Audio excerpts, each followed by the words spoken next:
નવસારીમાં ઉનાઈમાં ભાજપ અને કોંગ્રેસના નેતાઓ આમને સામને આવી ગયા। ફટાકડાના વેચાણ મુદ્દે ભાજપ કોંગ્રેસ આમને સામને આવ્યું।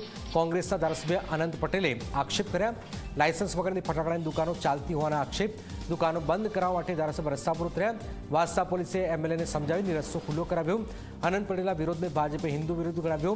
દિવાળીના તહેવારોમાં ફટાકડાનો મુદ્દો બનાવ્યો છે। ફટાકડાનો મુદ્દો બનાવીને એમએલએ હિન્દુ વિરોધી કામ કર્યું હોવાનો પણ આક્ષેપ કર્યો હતો।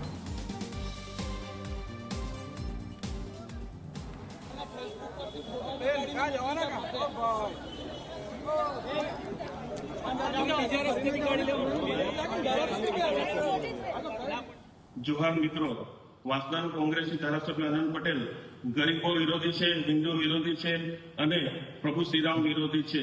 जयरे आखो देश प्रकाशमय पर्व दीपावली उजवी रह्या छे त्यारे वासदा में धारासभ्य अनंत पटेल द्वारा हिंदू और फटाकड़ा फोड़वा माटे रोकी रखवामां आव्यो छे।